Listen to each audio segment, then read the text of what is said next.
Well, hello Internet, and welcome to my Rust video tutorial. In this tutorial, I'm going to provide an introduction to the core syntax of the Rust language because I've received numerous questions about it. Now, unlike my normal Learn in One videos, instead I'm going to focus in on the specifics of the language so that you have a really good understanding of how it works. And also I'm going to cover a lot of the things that confuse beginners so that then you can then move on to books and other resources online that you may find. Now, a link to all of the code as well as a transcript from this video is available in the description underneath the video. And what I'm going to focus in here on is I'm going to talk about input, output, variables, math, conditionals, looping, strings, arrays, vectors, tuples, functions, closures, pointers, structs, traits, enums, and a whole bunch more. And I have a lot to do, so let's get into it. Okay, so if you are on Windows, what you're going to do is go to rust-lang.org and click on Downloads. And if you have a GNU C++ compiler on your computer, you're going to use this version. And if you have a Microsoft Visual C version of C++, you're going to use that version. And basically just click on that, click Next a whole bunch of times, and there you go. You're ready to use Rust on your computer, and everything else in this tutorial is going to work on Macs as well as on Linux and also Windows machines. Now, if you are on a Mac or Linux-based machine, you're going to install Rust more than likely like this. You're just going to copy and paste this line of text directly inside of your terminal and then hit enter, and that is going to install Rust for you. And of course, like I said, I have this in the description so you can just copy and paste to make sure you get that installed properly. And I'm going to be using the Atom text editor here to edit. It's free and it's exactly the same on every operating system, so that's why I'm using it. And I want to show you how you can come in here and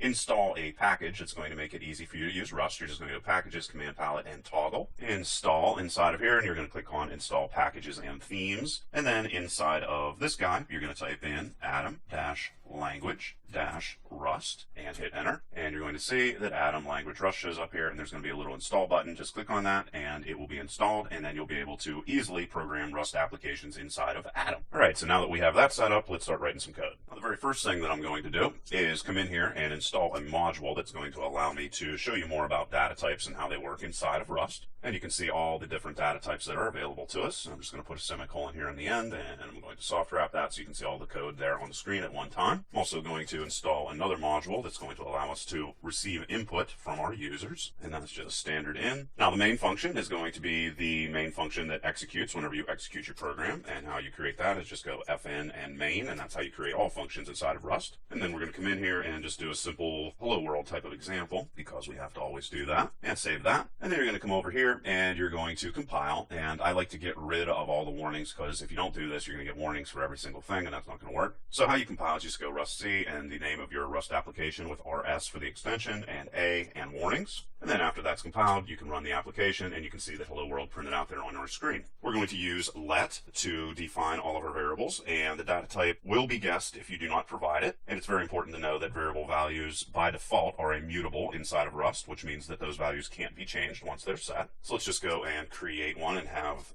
the Rust compiler go and automatically figure out what type of data type that is. That's just a basic integer. You could, of course, come in here and not only make a variable that is mutable, which means that the value can change, but you can also come in and define the data type for that value or for that variable. And I showed you before all the different primitive data types that you have inside of Rust. There's just a list. These are integers, 8-bit, 16-bit, 32. This is going to be an integer based off the buffer size on your computer. This is going to be unsigned. This is going to be a 32-bit float, which just means a number with a decimal place. And we'll be using all of those as this continues. And just so you know what sizes you can keep in all these different data types, I'm going to come in here and go print line. And if we want to get to the maximum number we can store in an 8-bit integer, we just go like this with max at the end, and this value is going to be transposed right here between these two curly brackets. If we compile and execute that, you can see those numbers are quite large. So let's zoom out here. Max 8-bit integer, and that's 127. Negative 128 is the minimum, and you can see so forth and so on how big these numbers get inside of Rust. So that's just a basic idea of the types and how large those different data types can be inside of Rust. We're also not only going to be able to use those different data types, we're also going to be able to use booleans. So we can do something like, is it true? And say that we want this to be a boolean, and we can either store true or false inside of booleans, of course. We're also going to be able to store individual characters. So let's say I wanted to store the letter X inside of here. I can define that that's a character, and that is going to have the value of X, of course. And like I said before, we're able to place variables inside of our output, just like you saw previously. previously by just going I am and throw curly brackets inside of there, years old. And then right here, we're going to be able to go age and get that value right there. And there you can see, hello world QMac, and I am 40 years old, and with age transposed directly inside of the output. Another thing that's important to know is we'll actually be able to set the values for multiple different values or variables inside of Rust. And also the variable names are going to start with letters, and they're going to be able to contain letters and underscores. And normally these variables are going to be separated with an underscore. That's common practice. You don't actually get an error if you don't do that. And I can come in here and assign 2 variable values just like that. So there's a brief overview of variables. We'll be doing more with them. Now I want to focus in on some other ways you can output your data. Now you're going to be able to place multiple different pieces of information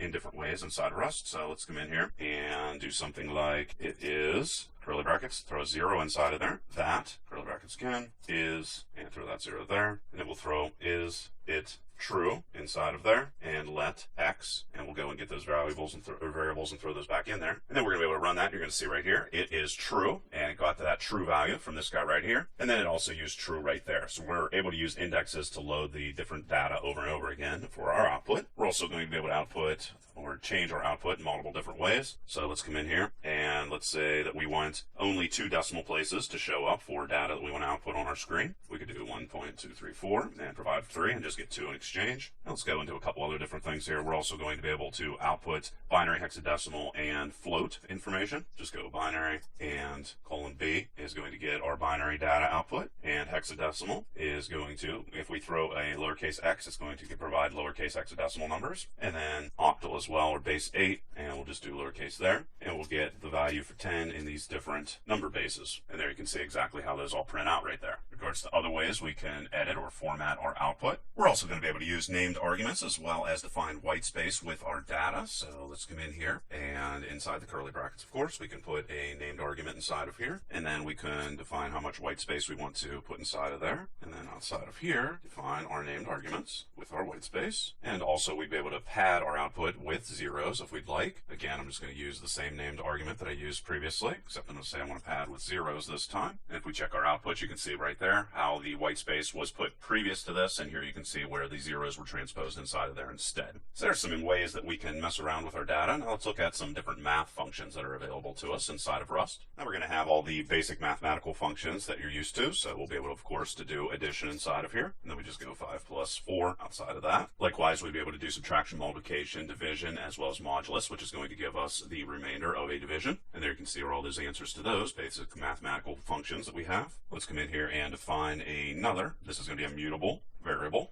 And let's make it -4. Now you can define these data types in a couple different ways. Let's just make this -4 and say it's going to be a 32-bit int like that. We could then, of course, come in here and output that information. Let's say we want to get the absolute value of -4. We could then put in our variable inside of there and then get the absolute value by finishing the variable with the actual function name. And you can see right there how that works. We could also come in and define the variable just like this and the data type along with it. And you can see right here we can get 4 to the power of 6. We can calculate the square root. We can calculate the cube root. Round is going to round the value depending upon if this is a 5 or a 4. So if it's a 5, it's going to round up. If it's anything less than a 5, it's going to round down. Floor is going to always round down. Ceiling is always going to round up. We can get e to the power of whatever we put inside of our exponent. We can get our natural log, our base 10 log. We can convert 2 radians with 2 radians, or 2 degrees with 2 degrees. And here we can get whichever value is the maximum value by just first putting in a value or a variable name, followed by max and the value we want to compare to it. And we can do the same thing with min. And you can see the output from all of those other different calculations. So there's a whole host of different mathematical functions we have inside of Rust. And there's more, of course, that I won't even cover here. But of course, we're going to be able to also come in here and get the sign if you'd like to do that. So we can do sign, and 3.14 is equal to 3.14, and this is a floating 64-bit number. And to get the sign for that, just go in there and do that. We'd be able to equally also get the cosine, tangent, arc sine, arc cosine, arc tangent, and so forth and so on. So as you can see, a whole host of different mathematical functions inside of Rust. And now I want to take a quick look at conditionals. Now our different conditionals are going to be well aware to you. They're going to have not equal to, greater than, less than, greater than or equal to, as well as less than or equal to. And our logical operators are going to be and, or,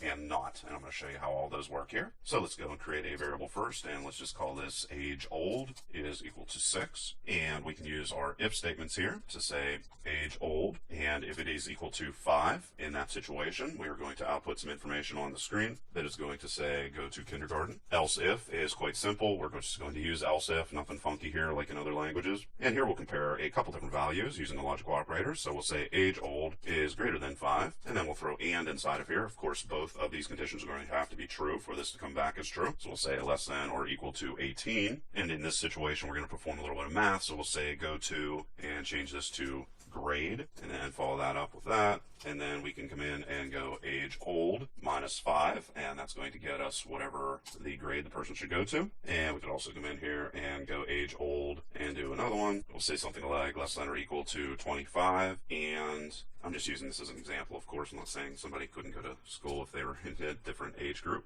obviously. And then we can say go to college, and then finally, of course, we're going to be able to say else, and here we'll just say do what you want. And you can see go to grade 1 pops back. Now let's demonstrate some of the other different options we have for conditions. Let's use the not operator, and that is just going to convert all of our trues to falses and all our falses to trues, and just go like this, and true. Also, let's demonstrate the or operator, and this is just going to say true, false, and if one of them is going to be true, then it's going to give a result of true, and we can just perform that operation outside of here. And then finally, let's come in and do the not equals to, true, not equal to, false, and likewise we can say true, not equal to, false, to get that output. Oops, had a little error there. Make sure that you put in your curly brackets inside of here, otherwise it's not going to know what to put inside of there or what the point of that is. And there you can see all the results of that. Now there's no built-in ternary operator, but you can kind of make one. So let's say we want to do something like can vote, and we want to assign a different value depending upon a condition. So we can say something like age old, and if age old is greater than or equal to 18, then we want to assign a value of true to the variable can vote, and we can do it just like that. Else, if it comes back as false, we're going to assign a value of false to it.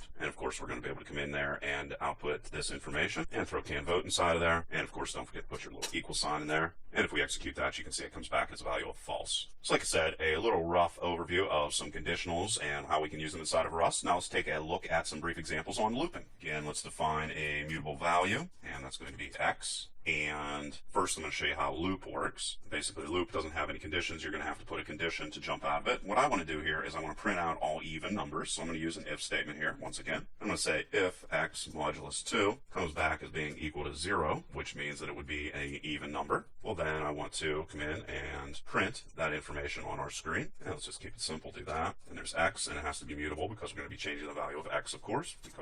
And one way you can, sort of a shortcut way you can increment the value of x is to do that right there. And then if I would no longer want to check anything, I can go continue, and what this is going to do is obviously increment x because I did it right there, and then this is going to jump and skip everything that follows after here and jump back to the top of the loop and check the value again. Now how are we going to check these values? Well, first we checked if it was even or not. Now what we're going to do is figure out how we're going to jump out of this loop altogether. Then I'm going to say if x at some point is greater than 10, well, I want you to jump completely out of the loop, and break is going to do that for us. And otherwise we're going to come down here and we're going to increment the value of x. Also, you can decrement the values in exactly the same way, and we can go and do a continue once again. And if we run that, you can see we printed out only the even numbers right there. We're also going to have while loops. Let's go and create another one here, and let's just call this y is equal to 1. And while loops are going to work in a similar fashion, except you're going to put the condition directly right after y. So I'm going to say while y is less than or equal to 10. I want to continue looping here, and I'll just keep this simple and throw that there, throw your y right there. And then of course you're going to have to increment your value as you cycle through this. And there you can see it printed out 1 through 10. And then the final looping structure we have here, there's a couple other different ways to loop with for, but this is a basic way. What we're going to do here is work with a range. So it's going to be 1 through 10. And just to keep that real simple, I'm just going to come in here and do this. And we'll throw 4 inside of there just so you can see how that's different. Throw z inside of there. And there you can see all the loops and how it worked with a for loop and how we were going to be able to run through that. So we'll be doing more with looping as the tutorial continues, but there is a brief overview of the different options you have available to you. And now I'm going to take a closer look at strings. So we can come in here and define a string, and we'll just have this be I am a random string. Now we're going to be able to get our string length. length, and we'll just throw that in there, and we'll go random string and follow that up with len and output that information. We're also going to be able to split a string in half based off of a defined index. So here's where we're going to be assigning multiple values at once. So we'll say first and second, and then we'll go random string, and then we'll say that we want to split at a specific index, which is going to be 6, and then we'll be able to output that information. So we'll just say something like first, and then second, and then first and second inside of here. And there you can see how those split out and exactly how they're lining up. And the reason that extra space is inside of there is because the extra space is inside of the string itself. We're also going to be able to create an iterator for our string. So let's go and call this count is equal to random string characters and count those characters. And then we'll go and create a mutable. Characters is going to be equal to random string characters. And then go create another mutable to get our individual characters. And how we're going to get each individual character is by saying next each time. So we want to call next every time we want to get in the next character. We're going to use a loop here. Then we're going to use something called match, which is very similar to switch inside of other languages. And basically what we're going to do here is this is going to return either sum followed with an actual value. And if it does that, what we're going to do is we're going to say that we want to print out those individual characters. Just assign that to X. And otherwise, it is going to return none, which means that we no longer have any additional information to output on our screen. Then after this, what we'll do is just go individual character and call for the next character. So we're going to continue cycling through characters as long as we have characters to display. Whoops. And we want to change this to characters and then characters to this as well. And run that, and you'll see that it outputs all the individual characters as well as all the white space involved. We're also going to be able to split this information based off of white space. So let's go and create another iterator, and we'll go random string, and to split it white space, we go split white space. We'll go and create another mutable, which is going to be each individual word that we want, and then we'll go iterate next. And again, we will create a looping structure here to cycle through this. We're going to use match again. So this is going to allow us to cycle through this information. Once again, sum with the individual word that we're going to be using here is going to be returned. And then we can say that we want to output that on the screen, or it's going to return none, which means that we don't have any more words to work with. And let's throw a comma inside of there. And then otherwise, we're going to go individual word and say that we want the next word and throw that outside of that match block. Oops. And change this to white space. Sorry about that. And run it. And now you can see it outputted all the individual words. We're also going to be able to iterate over lines of a string. So let's go and create one here. We'll just call this random string 2. And here what we're going to do is we're going to be outputting the lines, and we're going to separate those using a new line. So let's go mutable lines is equal to, this is going to be random string 2, and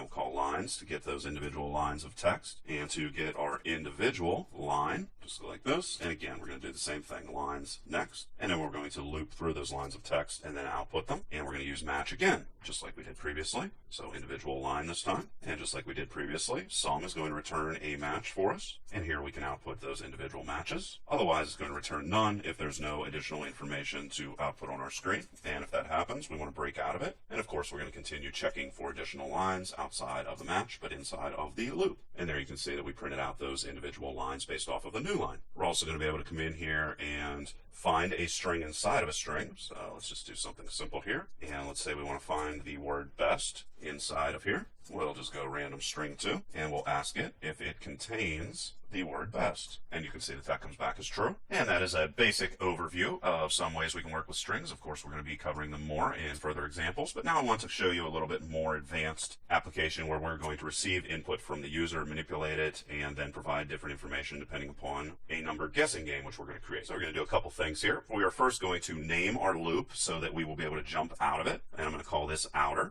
And this is going to be a looping structure. And it's going to start off by defining a number that is going to be the number that we want them to guess. And that's just going to be 10. I'm then going to ask them to pick a number. And then we're going to have another loop inside of here. And we're going to create a string. And we can go string new. We then want to pass a reference to where we want to store our string whenever it is input on our keyboard. And this guy up here, this is the input module we're using here, standard in. And this is just going to call that specific function for us. And we're going to read that input that they have here. And this is going to be a reference to said input. That's what the little and sign there means, that it's going to be a reference. And we're going to get more into that as we continue. Now let's do something a little bit more complex. Let's go and define our guess. Then we're going to say option, and this is a 32-bit integer. And an option value is either going to return some with a value, like you saw previously with match, or none. And we're going to say input and OK. And this means that the reader is at the end of the line of input. That's what it's going to check for. We're then going to follow that up with map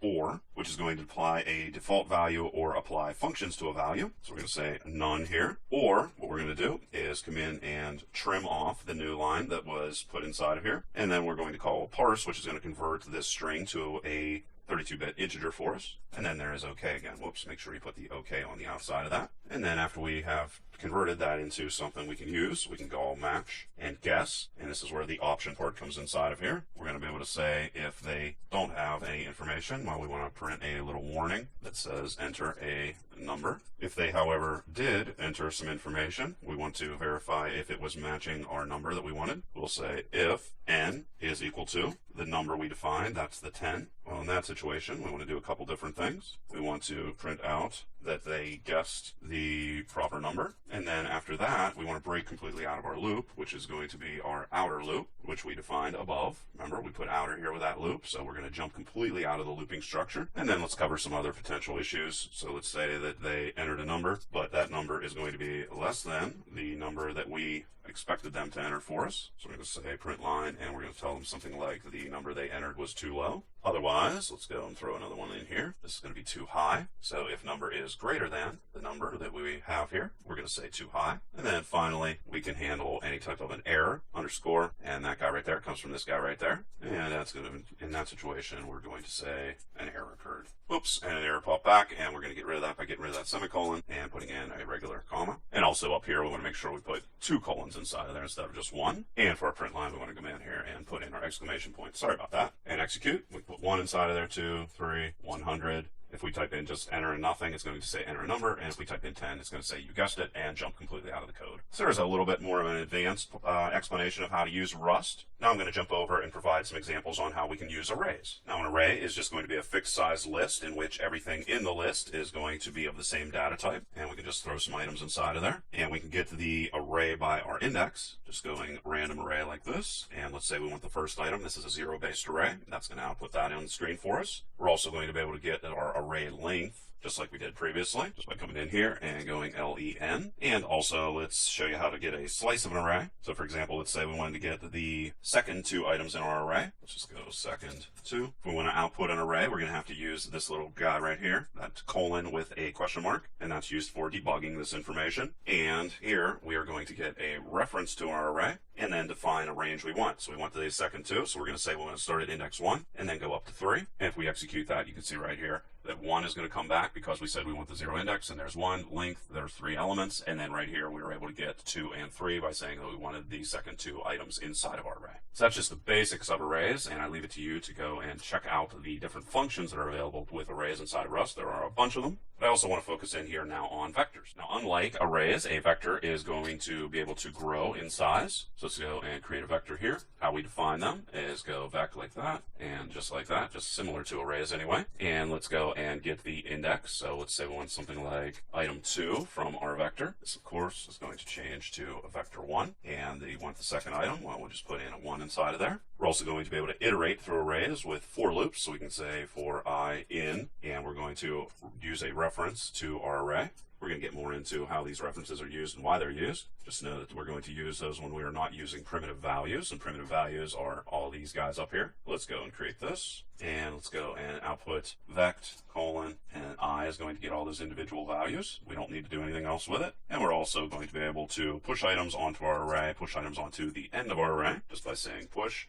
and 6, and then we're going to be able to pop items off of our array or delete them from the end just by going pop. And let's get rid of this stray quote we have right there and run that, and you can see exactly how we're able to work with and cycle through vectors. Alright, so there's a brief overview of vectors. Now let's take a look at tuples. Now basically, tuples are fixed size lists of many different types, and instead of indexes, they are going to use keys, and you've probably seen them in other languages. So we'll say random tuple, and we'll say Derek, and 40. You could also come in and define the data types that you want to use for your tuple. Let's go and create a new one called tuple2, and we're going to put a colon inside of there. We're going to say that we want to use a string here. Again, it's not a primitive, so we have to put that reference inside of there. And then let's just throw the same information inside of here just to keep this nice and simple. We're going to be able to get the value from the index. So let's just go print line, and we'll say name is what we're looking for here. And this is going to be random tuple 2. And then if we want to get the 0 index for that, we can go 0.0, and there's our output. So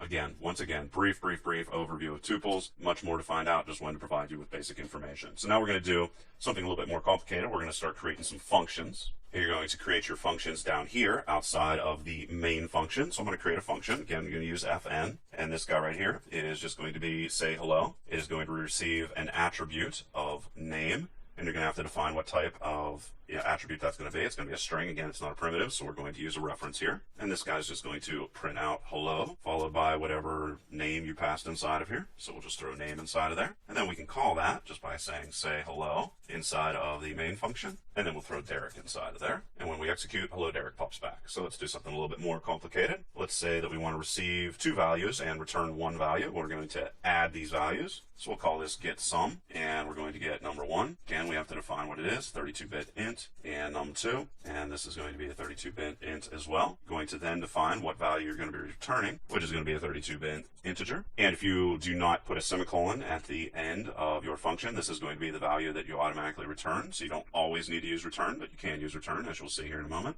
And then we'll be able to come in here and perform this addition. So let's say 5 plus 4 is equal to, and we can call our function upside here. So we'll say get sum, and we'll pass in 5 and 4 as the attributes and run it, and you can see that that works. Another thing's kind of neat is we can create what's called a binding to a function. So we can say we want to define a variable called sum and then bind it to the get sum function, and then call this and execute it in much the same way. So we'll say 6 plus 4 is equal to, and then use sum instead of the actual function name. And with closures, you're going to see here in a moment that we're going to be able to do a similar thing with a whole bunch more, and also pass those functions inside of other functions. And there you can see is the result of that. And since we're talking about closures, why don't we go take a look at closures? Now, closure is going to represent blocks of code, and they're going to be able to accept parameters and also be able to be passed into functions, just like any other variable. So let's create one. We'll say, call this sum nums. And then what you're going to do here is define a parameter that's going to be passed inside of it, and you're going to have the data type. So we'll say x and y. Both of them are going to be 32-bit integers. And then we're going to define exactly what we're going to do with those 2 values as they're passed in. We're then going to be able to come in and let's say 7 plus 8 is equal to, and then we can do sum nums and pass in 7 and 8. And that's going to perform that calculation for us, as you can see right there. Do something a little bit more complicated. Another thing that's kind of neat is we're going to be able to access variables that are outside of the closures. You can try doing this with functions and see that you're not able to do that, but with closures you can. So let's go and create a 10 variable here, and then create a closure that is going to receive a value of x, 32-bit integer, and it's just going to add whatever value was passed inside of there to num10, which is the variable that lies outside of the closure. And then we'll be able to come in and say 5 plus 10 is equal to, and then call our closure right here. So add 10 and pass 5 inside of there. And if we run it, you can see that that indeed works as well. So basic overview of closures. Now I'm going to talk more about ownership as well as pointers and why we have to use references. So basically there's only going to be one binding for each resource that we have. And when I say resource, I'm talking about anything that's not a primitive value or a primitive variable inside of Rust. And what that means is if you assign data to another variable, the original can no longer access that data. So let me show you an example of what I'm talking about. So let's create a non-primitive. Let's create a vector, and vect 1, 2, and 3. And then let's go and create another vect, and let's assign the value of vector 1 to that. Now what I want to do is I want to print out the value here and see what happens. So we'll go print line, and I'm going to say specifically that I want to get the 0 index for that vector, and I'll put that on our screen. And if we come outside of here, this, you would think that that would work, but it does not. And this is the error you're going to see anytime you're trying to use something that you really should be using a reference, use of moved value. So that is an example of how you would have an error whenever you were trying to work with non-primitives. Now that doesn't work, but would we be able to do that with primitive values? Actually, you're going to see yes, you can. So we'll say primitive value, and let's just give this a value of 1, and then we'll create another primitive value 2 and assign primitive value to it. And now try to print that information out. So we'll say prim value, and then call prim value. And if you run it, you can see that you can access that. So primitive values you can access, but you're not going to be able to do that with vectors and anything. It's not a primitive value. So now what I want to do is come down here and create a function that's going to sum all the values of a vector. So we're going to say sum vex, and then we're going to call it v1, and we're going to define that it is a vector by putting our reference sign inside of there, and it's going to contain 32-bit values, and then it is going to return a 32-bit integer, and then we're going to define the sum of all those different values, and we're going to do that by creating an iterator that's going to cycle through all those different values. We're then going to call fold, and fold is an iterator adapter that's going to apply a function to all the values in this situation to our vector. And it's going to take an initial value, and that's going to be 0. And then it's going to contain a closure, which is going to receive an accumulator and an actual element. So we'll say mutable sum is what we're going to be working with here, reference to x. And then the closure is going to be sum, and we're going to add all the incremental values of x as it cycles through our vector and store those in sum. And then, like I said before, you are able to use return inside of Rust, and we're going to return that sum. Now, if we want to call this function up here, we're going to pass a reference to our vector. So we'll say a print line, and we can say sum of vect, and then inside of this, we're going to say sum vex is the function we want to work with, and we're going to pass a reference to our vector, which is going to be perfectly fine. And this is going to be vector2. So let's come in here and define that. Let vector2 is equal to, and also we can come in here and pass this value inside of a print line statement. Let's just call this vect. Again, for debugging reasons, we're going to use the colon and the question mark and call vector2. And you can see right here that not only were we able to pass that vector inside of the function, and also we were able to still print it out thereafter. So that's how we use references to pass data between different variables as well as different functions. So now let's take a look at structs. Now, structs are going to be used to create custom data types. So let's say that we wanted to create, again, we're going to do this outside of main. Let's say we wanted to define a circle data type that's going to be custom to us. And let's say we want to have an X point inside of it. We're going to have to define what type of data type. Also, we're going to have a Y, again, different type of data type. And then we'll have a radius, because that's important with our circles and with some calculations we're going to be performing with our circles. So there we go. We created that. Now I'm going to show you a couple different ways to create functions that are going to be tied to our structs. The one way we can do it, which isn't considered to be the best way, is we can go and actually define a function directly. And again, we're going to be passing in a circle reference. And in this situation, we are going to be passing back 64-bit float. And to get that radius, for example, we just go circle radius, and that's going to return it to us. However, it's recommended that we define structs with the implementation operator instead, and that is impl. And we're going to say a circle here, and then inside of it, define our function. So let's say we want a function that's just going to get the value of x. We could do so. We're going to have self here, which is going to be a reference to the circle object we are working with. 64-bit float is what it's going to return. And like I said, self is going to return to, or refer to the circle structure that we are creating inside of here. And now we can come up inside of here and create a circle. So let's go say this is mutable. Circle 1 is equal to, this is a circle struct. And then we'll define all the different parts. We'll say x and give that a value of 10, and y, give that a value also of 10. And then to keep it nice and simple, we will go and create a radius and also give that a value of 10. And then we'll close off this guy, and we can get our circle values. So let's go get rid of this. And inside of there, we're going to say that we want to return x, and we want to return y, and we want to return our radius and output all those on the screen. And then to reference them and get those different values, we're going to say circle1 dot x and circle1 once again dot y, and then circle1 dot radius. And we'll be able to output those onto the screen. Likewise, we're going to be able to reference and get our radius using the function that we defined down below. So we're going to come in and do another print line and say that we want to get our circle radius. And then if we want to call that function directly, we can go get radius and then pass in a reference to the actual circle, and that'll return that to us. And likewise, we will be able to use the implementation function we created. And here we're just going to say circle x is the value we want to work with.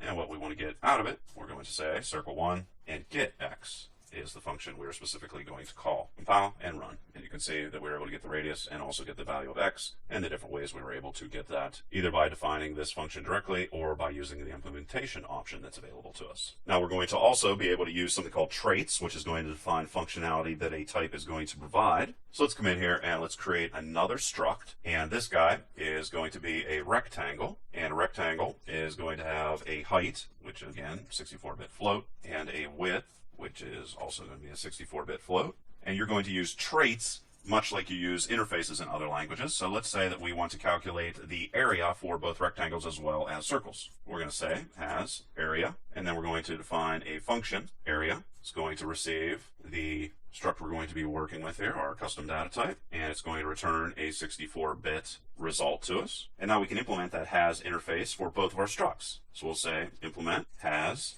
area for circle, and then define the exact way that the circles are going to implement this. So it's going to be past that object itself. It's going to return a 64-bit value, of course, and we'll just go 3.14159, and self radius times self radius is going to be the return value. And then similarly, we're going to do the same thing for our rectangle structs as area. So this is going to be rectangle. And then of course this is completely different. Here we'll say self and height times self width. And save that. And now we can come up here inside of main and play around with these different guys. So if we want to calculate our circle area, go in here and we'll say circle area. And to calculate it, we're just going to change this guy right here to area. And then likewise, let's go and create a rectangle using our custom struct we created. Let's just call this rect1 is equal to, and it is going to be a rectangle, and height as well as width. Close that off. And in a very similar way, we're going to do the same thing here with our rectangle. So just paste that inside of there, and we'll say rect area.